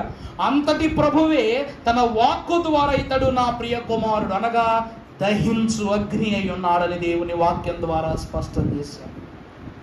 యేసుక్రీస్తు ప్రభువుకు జరిగిందే మనకు జరగాలి. ఎందుకంటే ప్రభువు ద్వారా పొందుకునే విషయములో ఏ ఒక్కటి కూడా మనం కోల్పోయినా మనకు పరలోకము లభించదు. అందుకే అగ్ని అనగా ఎవరో తెలుసా? దేవదేవుడే. దేవదేవుడే. ఈ స్నానము లేనిదే మనకేం కలగదు? ఏం కలగదు? బహిరంగ సంఘము నాకు పరిశుద్ధ బాప్తిస్మమే ద్వారామో, బహిరంగ సంఘము నాకు పరిశుద్ధ బాప్తిస్మమే ద్వారామో. అందరూ ఇహమందును ఈ మార్గమున్మాహ మహిమాగా భావించుడి, దైవ సహవాసమున్గాంచుడి, దైవ సహవాసమున్గాంచుడి.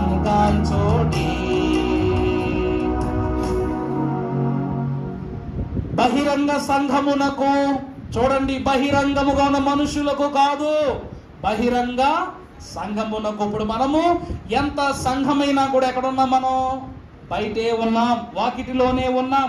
వాకిటిలో ఉన్న మనకు ఏ బాప్తిస్మం కావాలంట? పరిశుద్ధ బాప్తిస్మమే మార్గము. ఇది ఇవ్వనిదే. వధువు సంఘము వరుని కొరకు చూచిన ఈ యొక్క ఎదురు చూపు ఏం కాదంట? సరళము కాదు, సారము కాదు, జరగదని వాక్యం అంటుంది. ఎందుకంటే ఇహమందును కూడా ఈ మహాక్రమం మహిమగా భావించండి అని వాక్యం అంటుంది. ఇహమందు ఈ క్రమాన్ని మనం ఎలా భావించాలంట? ఇప్పుడే నువ్వు మహిమలోనికి వెళ్ళినట్లు భావిస్తేనే మహిమలోనికి చేర్చబడినప్పుడు అది నీ యందు నెరవేరుతుంది. పెద్దోళ్ళు ఒక మాట అంటారు, నువ్వు 100 మార్కులు చదివితే 95 అన్నా వస్తాయి, 35కే చదివితే ఏమైపోతావు? ఫెయిల్ అయిపోతావు. అంతే కదా. కొంతమంది ఏం చేస్తారు? బాగా చదివేస్తారు, ఎక్సెస్ క్వశ్చన్లు కూడా రాసేస్తారు, 100కు 100 రాకపోయినా కూడా. అంటే దాన్ని కేవలము మనము వీడికి చదువు ఎక్కువ వచ్చానో లేకపోతే గర్వం ఎక్కువనో కాదు, దాన్ని ఏమంటారు? సిద్ధపాటు అంటారు. నువ్వు ఎక్కడ తప్పిదము చేసినా ఈ ఎక్సెస్లో నువ్వేం చేసేసుకుంటున్నావు? నిన్ను నువ్వు సరి చేసేసుకుంటున్నావు. కాబట్టి అందుకే దేవుని వాక్యం అంటుంది, ఇహమందు చేసిన తప్పును పరమందును కూడా జరగకుండానట్లు ఇహమందే నీ తప్పిదమును నువ్వు సరి చేసుకుని పరమందు దానిని మహిమగా భావిస్తే దైవ సహవాసమును నువ్వు పొందుకుంటావు. ఇదే అగ్ని. అర్థమైందా అండి? సమీపింపని తేజస్సుకు నువ్వు అందుబాటు అయిపోతావు, ప్రభువు కుడి పార్శ్వానికి వెళ్ళిపోతావు. ఇక నువ్వు కూడా దహించు అగ్నివే. ఈ స్నానము లేకుండా తండ్రి యొద్దకు వెళ్ళటం అసాధ్యం, అనితర సాధ్యం. మనము చూసినట్లయితే చివరిగా మాట చూద్దాం. పరిశుద్ధ గ్రంథములో నుండి హెబ్రీ పత్రిక 11వ అధ్యాయం 32వ వచనము. ఇంకను ఏమి చెప్పుదును? గిద్యోను, సంసోను, దావీదు.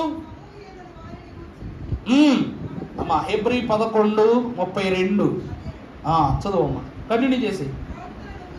ప్రవక్తలను గూర్చి నాకు వివరించుటకు సమయము చాలదు. వారు విశ్వాసం ద్వారా తర్వాత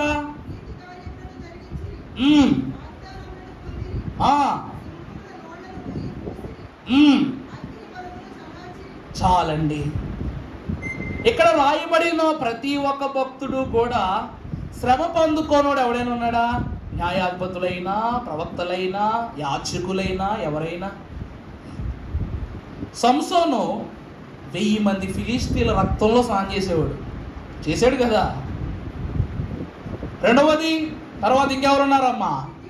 గిద్యోను. అమ్మో, యెహోవా ఖడ్గము, గిద్యోను ఖడ్గము అని దేవుని వాక్యమే సెలవిస్తూ ఉంది.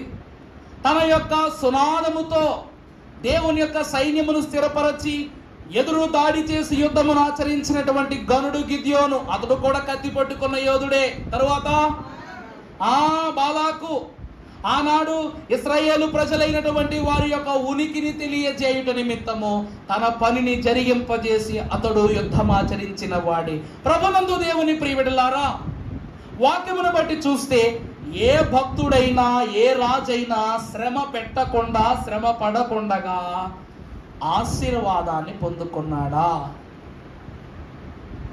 శ్రమ లేనిది ఏమి లేదు. ఆ చరణం ఒకసారి పాడండి. మహిని యేసే మహాశ్రమ పొంది మహిమకు వెళ్ళెనోగాదే. మహిని యేసే మహాశ్రమ పొంది మహిమకు వెళ్ళెనోగాదే. మహిమ కోరని మను జోడెవడు, మహిమ కోరని మను జోడెవడు, మాయాదగనే వడిచో, మాయాదగనే వడిచో. శ్రమలో లేనిది స్వర్గము లేదు, మానవుడు శ్రమలో పొందగదైనా మానవుడేటో కాగలడు. మనుషులంతటి వారైనను కూడా క్రీస్తు రక్తమనే శ్రమలో స్నానమాచరించనిది ఎవరిలో కూడా స్వర్గాన్ని పొందుకోలేరు. చేయాలి, స్నానం చేయాలి, తప్పదిక. క్రీస్తు రక్తము తగిలి పరిశుద్ధపరచిన వాళ్ళు, పవిత్రులైన వారు ఎందరో. శ్రమ గుణపాఠాన్ని నేర్పుద్ది. అసలు నువ్వు శ్రమపడి నీ ఒంటికి చెమట పడితేనే కదా నువ్వు బాత్రూమ్ దగ్గరికి వెళ్ళి స్నానం ఆచరిస్తున్నావు. నీ దేహం అలసిపోయినప్పుడే కదా నీళ్ల కొరకు నువ్వు తప్పించిపోతున్నావు.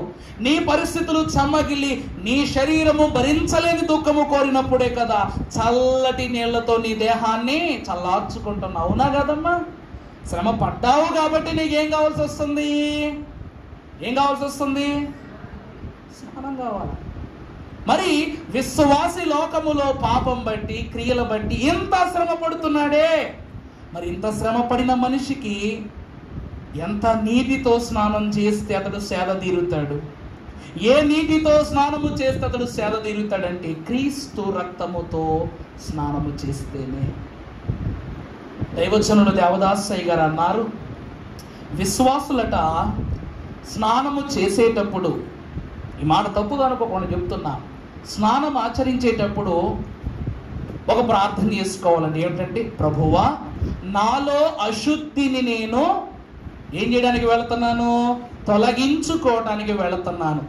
ఈరోజు నన్ను విడిచిన ఆ అశుద్ధి మరలా తిరిగి నా దేహము మీదకు మరలకుండగా నీ పరిపూర్ణ శుద్ధి నాకు దయచేయుము అన్నారు. అందుకే అయ్యగారి పాటలో కూడా, మంచము దిగగానే మొదట మోకాళ్ళు నీ మన తండ్రిని తలంచుకొనుట, మంచి పనులన్నిటిని మించిన ఈ పనిలో కొంచెమైనను బద్దకించుట మనకు సరికాదన్నారు. కారణం ఏమిటంటే, ఈ క్రమము శుద్ధి.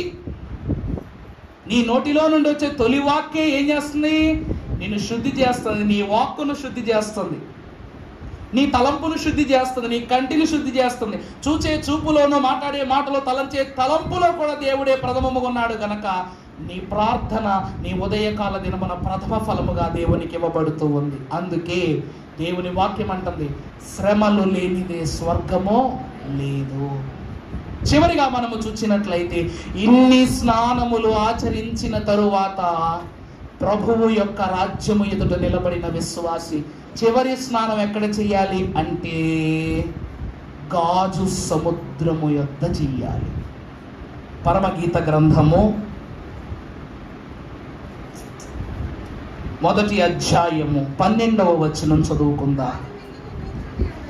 రాజు విందుకు కూర్చుండి ఉండగా నా పరిమళ తైలపు సువాసన వ్యాపించెను. నా ప్రియుడు నా రొమ్మున ఉండు గోపరసమంత సువాసన గలవాడు. నాకు నా ప్రియుడు ఎంగేది ద్రాక్షావనములోని. చాలండి. ఈ పరిశుద్ధమైనటువంటి 1000 ఏండ్ల అనుభవ అంతస్తు తరువాత రాజనగరులో విందుకు కూర్చుని ఉన్న నీవు నీ ప్రభువు ఎదుట కనపరచబడబోవు స్థితి ఎలా ఉండాలి అంటే, ఆయన రొమ్మున ఆనుకొని ఉన్న గోపరసమంతా సువాసన గలదై ఉండాలి. ప్రభునందు దేవుని ప్రియబిడ్డలారా, దైవజనులు ఒకరోజు ఒకరి గృహానికి భోజనానికి వెళ్ళారంట. వెళ్తే ఆమె అయ్యగారికి భోజనం పెట్టడానికి, అయ్యగారు మొదలు కూర్చున్నారు, అయ్యగారిని కూర్చోబెట్టి భోజనం పెట్టడానికి అన్నం ఇలా వడ్డిస్తుంటే ఒక భిక్షగాడు వచ్చాడంట ఆమె ఇంటికి. వచ్చి, అమ్మా ఆకలి వేస్తుందమ్మా అన్నం పెట్టు అన్నాడంట. అన్నం పెట్టు అనగా నేను వెంటనే అందంట, అయ్యా తర్వాత పెడతాను వెళ్ళు అందంట ఆమె. అనగానే, అమ్మా బాగా ఆకలేస్తుందమ్మా కాస్త అన్నం పెట్టండి ఈసారి విసుక్కుందని పాపం విసుక్కుంది కాబట్టి వెళ్ళిపోయాడంట. దైవజనులకు పెట్టిందంట. పెట్టిన తర్వాత అయ్యగారులందరికీ భోజనం పెట్టగానే 6 కొట్టించగానే ఆ పాత్రలో అన్నం అంతా అయిపోయిందంట. 6 అయ్యగారులకి వడ్డించగానే ఏమైపోయింది? అన్నం అయిపోయిందంట. సమృద్ధిగా వండిందంట పాపం. కానీ వడ్డిస్తే ఏమైపోయింది? అన్నం అయిపోయిందంట. అయిపోతే ఏదేమైనా సరే అయ్యగారులకి ఈరోజు కూర్చోబెట్టాం, బంతి రోజు లేపలేం కదా. దైవజనులని బయటికి వెళ్ళి కానీ గింజలేమన్నా అడిగి తీసుకొద్దామని వెళితే బయట ఏ షాపు లేదంట. కానీ పక్కింటి వాళ్ళన్నా అడుగుదాం అనుకుంటే వాళ్ళు ఎవరు కూడా లేరట. నిస్సహాయత స్థితిలోనికి వచ్చేసరికి అప్పుడు ఈ దైవజనులు అందరూ కూడాను, సర్లే అమ్మా సగం మంది తిని సగం మంది తినకపోతే మాకు బాగుండదని చెప్పేసి అందరూ లేచారంట. ఏం చేశారండి? అందరూ లేచారంట. లేచి ఆమెకు ప్రార్థన చేసేసి వెళ్ళిపోయారంట. వెళ్ళిపోతే పాప ఆమెకి దిగులు వచ్చేస్తుంది. ఎందుకు? భోజనం పెట్టి కొంతమందిని తృప్తిపరచలేకపోయా, భోజనం పెట్టక వాళ్ళని అవమానం చేసి బాధపడతా ఉండేసరికి మరలా భిక్షగాడు వచ్చాడంట. మరలా ఎవరు వచ్చారండి? భిక్షగాడు వచ్చాడంట. వచ్చేసరికి అమ్మ ఆకలేస్తుంది అనగాని ఈ అన్నం అంతా కూడా పట్టుకెళ్ళి ఎవరు పెట్టింది? వాడికి పెట్టిందంట. పెడితే వాడు తిన్న తర్వాత ఒక మాట అన్నాడంట, అమ్మ మీరు మీ కుటుంబం చల్లగా ఉండాలని దీవించి వెళ్ళిపోయాడంట.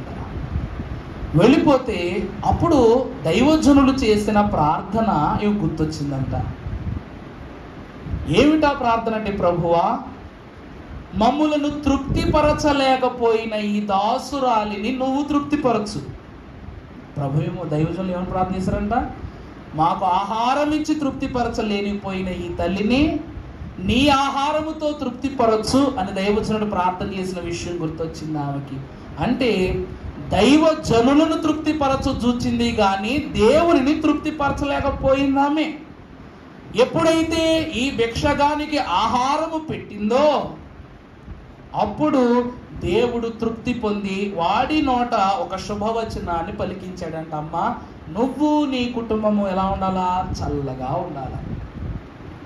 ఒక భిక్షగాడి నోట్లో నుండి వేదం పలకడం అనేది ఆ దినమే జరిగిందట.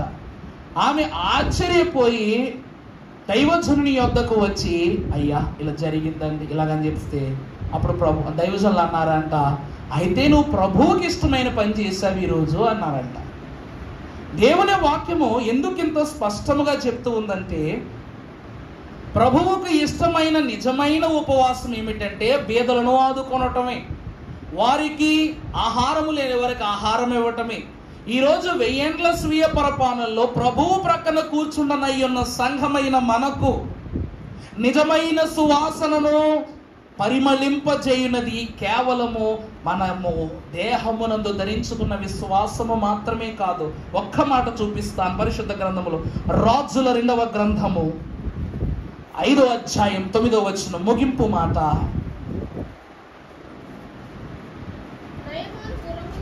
నయమాను గుర్రములతోను రథములతోను వచ్చి ఎలీషా ఇంటి ద్వారము ముందర నిలిచి ఉండగా, ఎలీషా నీవు యోర్దాను నదికి పోయి, ఎలీషా నువ్వు యోర్దాను నదికి పోయి 7 మార్లు స్నానము చేయుము.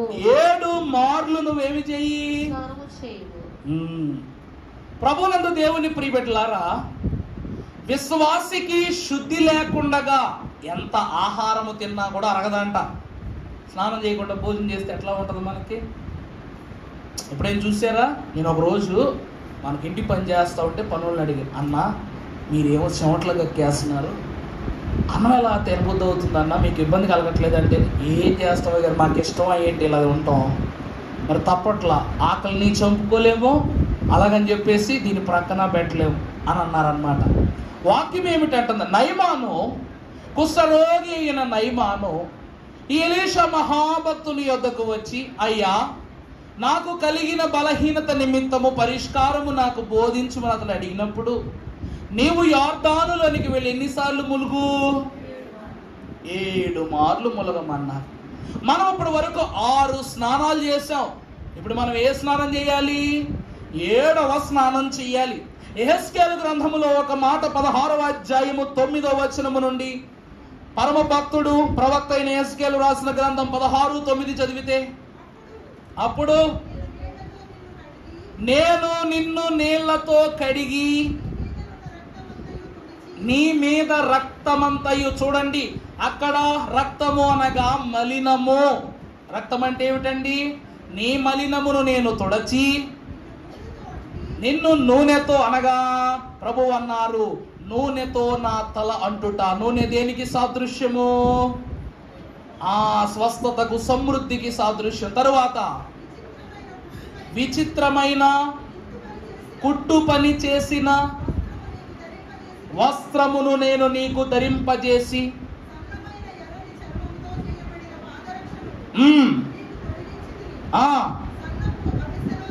సన్నపు విసనారబట్ట నీకు పట్టు బట్టలను నేను ధరింపజేసి తిని,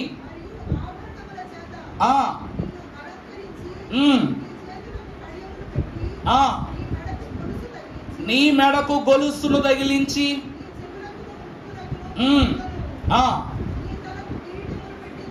చాలండి అమ్మా. రాజనగరులో రాజుతో కూర్చుండబోవు సంఘమయ్యున్న మనము మన గోపరస సువాసన పరిమళమును విస్తరింపజేయబడు వారు శుద్ధి చేయబడితే వారికి లభించేవి. ఇది ప్రభువు కేవలము నువ్వు ధరించుకోగా నీకు కలిగినవి కాదు, ప్రభువు నీకు ధరింపచేయగా కలిగినవి. నీకు ఆభరణాలు ఇస్తున్నాడు, అవిసనారబట్ట ధరించి, పట్టు వస్త్రములు ధరించి, పాదరక్షలనిచ్చి, కడియములను పెట్టి, కంకణములను ధరించి, నుదుటి పైన కిరీటమును ధరింపజేసి ప్రభువు తన యొక్క మహిమ విందులు. అంటే నీకు ఎలాంటి స్నానమును ప్రభు జరిగించారయ్యా అంటే, ఇక ఈ స్నానం ఆచరించిన తదుపరి 1000 ఏండ్ల కాలము నీ దేహమునకు ఏమంటుకోదు? మరకంటుకోదు. నీ మనస్సు మలినము కాదు అని దేవుని వాక్యం చెప్తూ ఉంది. ప్రభునందు దేవుని ప్రియబిడ్డలారా, స్నానం ఆత్మీయ జీవమునకు, చెప్పండి అమ్మా, స్నానమాత్మీయ జీవనమునకు ప్రాముఖ్య జన్మ. స్నానము అనేటువంటిది ఆత్మీయ జీవితానికి ఏ స్థితి అంట? జన్మస్థితి వంటిది. విశ్వాసి 2వ రాకడలో, 2వ మారు క్రీస్తులో పరిపూర్ణ శుభ్రతతో ప్రభువులో జనించి, పుట్టిన బిడ్డకు పొత్తి వస్త్రమును తీసి, మహిమ వస్త్రాన్ని ఎట్లాగైతే మంచి వస్త్రాన్ని బిడ్డకి ఎలా తొడుగుతారో, లోకమని మలినపు వస్త్రాన్ని తొడిగించి నిన్ను శుభ్రపరచి, రాసుంది కదా యెహెజ్కేలు ఎంత ప్రత్యేకంగా రాశాడు ఆ వచనాల్లో, శుభ్రపరచి పలు ఆభరణములతో, పలు వస్త్రములతో ఏం చేస్తాడంట? అందుకే నా ప్రియురాల ఆభరణ భూషితురాలవై ఉన్నావన్నారు. యెరూషలేమ సర్వదేశములకు నువ్వు ఆభరణ భూషితురాలవని ప్రభు యెషయా గ్రంథంలో రాయించారు. ప్రభునందు ప్రియబిడ్డలారా, వాక్కయ్యున్న దేవుడు ఈ 7 స్నానములను విశ్వాసి ఆచరిస్తేనే మహిమ రాజ్యములో తండ్రితో కూర్చునే అంతస్తును పొందుకుంటాడట. అందుకే 1000 ఏండ్ల పాలనలో ప్రభువులు పరిశుద్ధపరచబడవలసిన సంఘానికి, వధువు సంఘానికి ఉండవలసింది ఏమిటి? ఈ 7 స్నానములు. ఈ 7 స్నానములు లేనిదే మనకేముండదు? ఏముండదు? దేవుని యొక్క రాజ్యము లభించదు. అంత్య తీర్పులో నువ్వు ఎప్పటికైనా కూడా ఎలా కనబడతావంట? అశుభ్రంగానే కనబడతావు. అది పట్టుకోండి నమ్మవచ్చు. దేవుని యొక్క ప్రియ సంఘమా, అట్టి స్థితిలో ప్రభువులో ఫలించుచున్న మనకు త్రిత్వ దేవుడు ఈ 7 స్నానములలో ఏ ఒక్కటి క్రమము తప్పకుండా తండ్రి చిత్తములో ఫలించగలిగే దీవెన త్రిత్వ దేవుడు దయచేయునుగాక. ఆమేన్. పరిశుద్ధుల స్తోత్రము.